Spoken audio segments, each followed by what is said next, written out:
دیکھیں، ہماری ہائی ویز employees union کی طرف سے مسلسل احتجاج ہو رہا ہے ہمارے ریٹائر اور سینئر ملازمین کی سن کوٹا کے لیے۔ ان کی کوٹا جو ہے وہ پہلے سے طے شدہ معاہدہ ہے، اس پہ عمل نہیں ہو رہا۔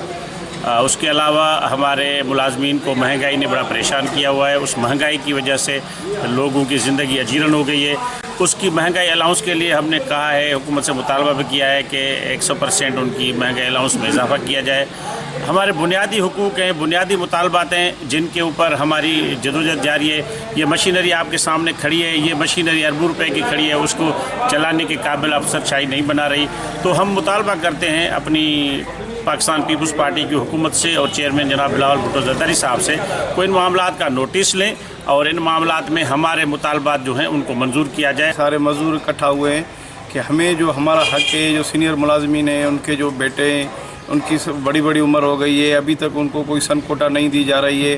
اور یہ جو سیاسی بھرتیاں کر رہے ہیں، یا ڈی سی کے کیئر کے ڈی سی بھرے، یا ہمارا جو انجینئر ہے پہلے وہی اپائنٹمنٹ کرتا تھا، وہ جو ہمارے جو سینئر تھے ملازمین ان کے جو بیٹے تھے ان کو دیتا تھا جو ساری ہماری کوٹا تھی۔ ابھی یہ ہمارا احتجاج اس لیے ہے کہ ہمیں وہ اپنا حق چاہیے، ہمیں دیں۔ اس مہنگائی کے دور میں سبھی لوگ اتنے پریشان ہیں کہ وہ ایک ٹائم بھی نہیں گزارا کر سکتے ہیں، جس میں اتنی مہنگائی ہے کہ ایک مزدور 500 روپیہ کمانے کے لیے جاتا ہے، گھر میں آتا ہے تو ایک ویلے کا 1000 روپیہ خرچہ ہو جاتا ہے۔ میری گورنمنٹ اور بلال صاحب کو گزارش ہے کہ اس مہنگائی کے کچھ نہ کچھ کنٹرول کر کے کچھ نہ کچھ غریبوں کو ریلیف دیجیے۔ سن کوٹا ہے اسے دی جائے۔